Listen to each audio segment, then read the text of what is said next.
131 MP हैं लोकसभा में SC और एसटी के, और ओबीसी सारे मिला के तकरीबन 250 के आसपास, एससी एसटी और ओबीसी के 250 के आसपास सांसद हैं। ये जिस दिन चाहें, जिस पल चाहें, मोदी घुटनों पर आ जाएगा।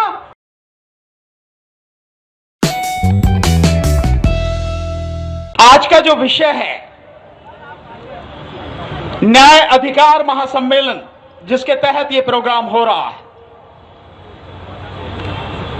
है तो संविधान की बात, क्योंकि संविधान की जो प्रस्तावना है अगर आप उसमें देखते हैं तो शुरू में सबसे पहले यही कहा गया है, सामाजिक, आर्थिक और राजनीतिक न्याय। सामाजिक, आर्थिक और राजनीतिक न्याय, और बहुजन समाज के लोगों को इस देश में यही उपलब्ध नहीं है। और आज जो वर्तमान सरकार है, यह आपके केवल इसी अधिकार को नहीं, आपका कोई भी अधिकार उसे देना नहीं चाहती, आपके हर अधिकार को छीन लेना चाहती है। और आपके इस अधिकार को छीनने में अगर सबसे बड़ा योगदान अगर किसी का है तो हमारे ही समाज के वो राजनीतिज्ञ हैं जो सांसद बनकर, विधायक बनकर लोकसभा, राज्यसभा और विधानसभाओं में बैठे हैं। 131 एमपी हैं लोकसभा में एससी और एसटी के, और ओबीसी सारे मिला के तकरीबन 250 के आसपास, एससी एसटी और ओबीसी के 250 के आसपास सांसद हैं। ये जिस दिन चाहें, जिस पल चाहें, मोदी घुटनों पर आ जाएगा, उठने की भी हिम्मत नहीं कर सकेगा। लेकिन अगर सरकार को बनाए रखने की कोई भी ताकत अगर है तो ये लोग हैं। मैं समझता हूं सरकार से कुछ भी कहने से पहले हमें अपने ये जो तथाकथित एमएलए और एमपी हैं, इनका इलाज पहले करने का प्रोग्राम बनाना पड़ेगा। कोई रहम नहीं किसी पर भी। अगर वो केवल अपने स्वार्थों के लिए संसद में बैठे और समाज का हिस्सा होते हुए भी समाज के लिए कुछ नहीं करते, तो सबसे पहले इनका इलाज करना पड़ेगा। हमारे समाज के असली गद्दार यही लोग हैं। केवल एक नाम लेने की बात नहीं है कि किसी का नाम लो, आप सारे के सारे उसी कैटेगरी में है। सब इनका काम पहले ठीक करना पड़ेगा। आप सब जानते हैं जितने कानून भी पास हुए हैं संसद में, ये लोग उन कानूनों को पास कराने में सरकार के साथ खड़े थे।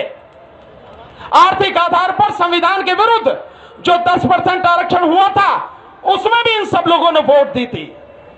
तो हमारे लिए दूसरा जो है समझते हैं, लेकिन उससे पहले हमारे लिए सबसे बड़ी जिम्मेदारी है जो हमारे ही समाज का कोढ़ है, इस कोढ़ को खत्म करना है। इन गद्दारों को इनकी असली हैसियत दिखा के दफन करना है पहले।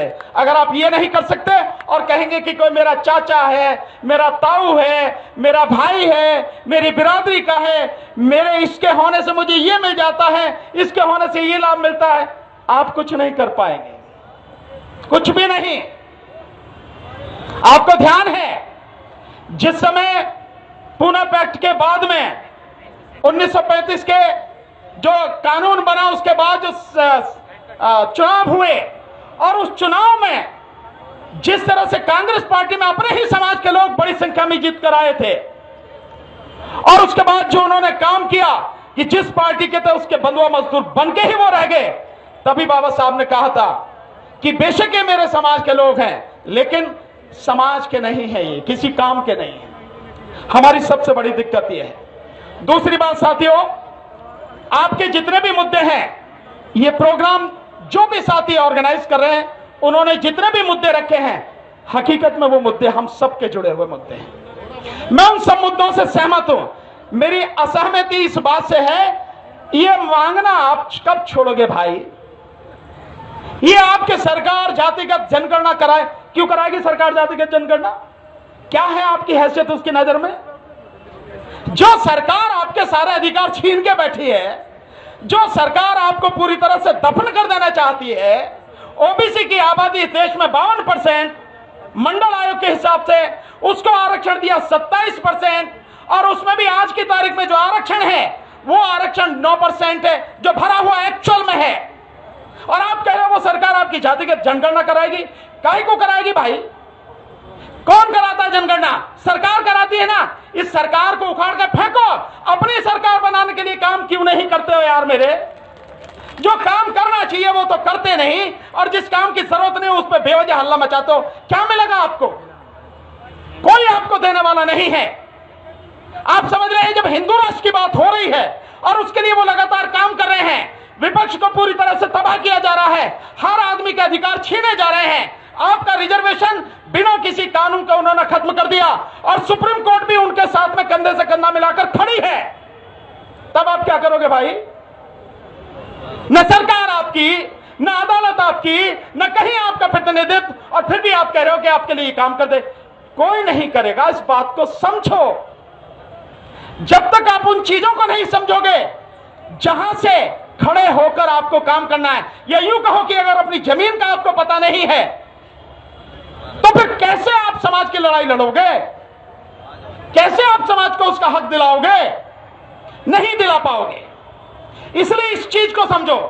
और मैं बार बार हर मंच से कहता हूं, चाहे कोई पसंद करे या ना करे, किसी को अच्छा लगे या ना लगे, इस बात की मुझे परवाह नहीं है, लेकिन मैं जानता हूं अगर 2024 को लेके, और इसमें केवल 1 साल रह गया है, 2024 के चुनाव को लेके हम सबने, बहुजन समाज ने, मैं केवल नेताओं की बात नहीं कर रहा जो राजनीतिक दल में है, मैं उन संगठनों की बात नहीं कर रहा जो सामाजिक संगठन है, मैं उस पूरी जनता की, पूरे बहुजन समाज की बात कर रहा हूं।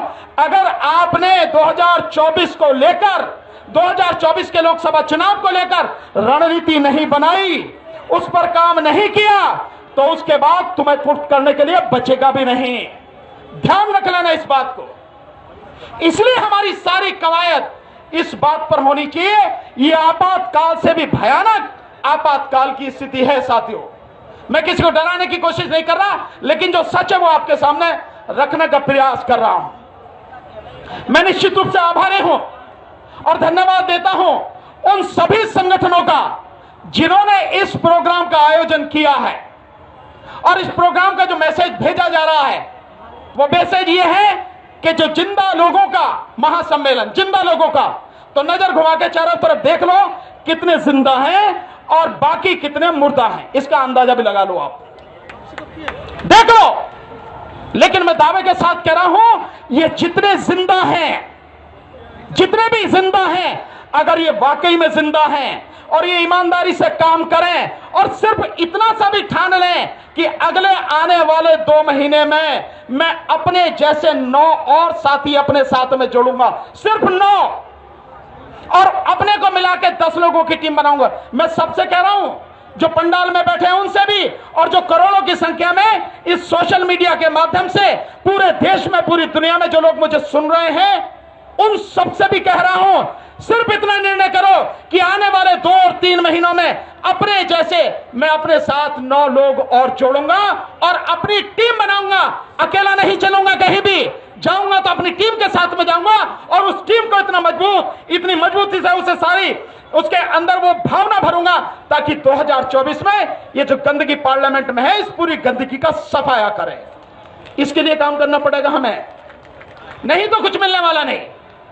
और रही बात, तो साथियों, चुनाव आपकी जरूरत नहीं है। चुनाव के लिए कोई समझता हो कि मोदी को वोटों की जरूरत है, ना, वोटों की जरूरत है, उसका इंतजाम उसके पास में ईवीएम के माध्यम से। जनता की जरूरत नहीं है उसको, जनता की कोई उसे जरूरत ही नहीं है, और इसीलिए जनता से लेना देना नहीं, जनता के सुख दुख से लेना देना नहीं है। उसके पास ईवीएम है, और ईवीएम के साथ साथ चुनाव आयोग जो उसकी गुलामी करता है, और शासन प्रशासन में बैठे हुए एसएसपी, एसपी, कलेक्टर जो उसकी गुलामी पर उसका हुक्म बजाते हैं और उसके लिए बीजेपी के हारे हुए कैंडिडेट को जीता हुआ डिक्लेयर करते हैं, वो सब है उसके पास में। आपके पास में क्या, आप क्या कर रहे हो? आपको करने की जरूरत है, आपको समझने की जरूरत है। ये चाहे फौज भी लगा दी जाए, उस सब के बावजूद भी तुम्हारी वोट तुमने जिस कैंडिडेट को दी है, जिस पार्टी को दी है, 2024 के चुनाव में उसी के खाते में गिनी जाए, इसका इंतजाम भी आप ही को करना है। कोई और करेगा उस भरोसे मत रहना, अगर रहोगे सब कुछ लुट जाएगा। समय कम है और भी साथियों को बोलना है, और मैं तो आपके सामने बोलता ही रहता हूं और केवल बोल नहीं रहा, हम जमीन पर काम कर रहे हैं। आजकल में हमने दिल्ली को टारगेट किया। इस मंच से मैं साथियों से अनुमति लेते हुए दिल्ली में जो लोग रहते हैं उनसे निवेदन कर रहा हूं, जो भी इस बात को सुन रहे हों, और दिल्ली के बाहर भी जो लोग हों उनसे भी ये निवेदन कर रहा हूं। हम लोग दिल्ली में काम कर रहे हैं और दिल्ली में 2024 को लेकर लगातार कोर्ट करने के बाद में 4 बजे निकल जाते हैं घर से और जमीन पर काम करते हैं, गली गली मोहल्ले मोहल्ले जाके उसी तरह से काम करें। तब कह रहे हैं आपसे, केवल हवा में नहीं। तो सारे लोग आइए हमारे साथ, कदम से कदम मिलाकर चलिए हमारे साथ। और जो दिल्ली से बाहर के लोग हैं, उनके जो रिश्तेदार हैं, उनके दोस्त हैं, जानने पहचानने वाले हैं, सबको कहिए मेरे से संपर्क करें, ताकि कम से कम दिल्ली से इस गंदगी का सफाया हम लोग कर सके।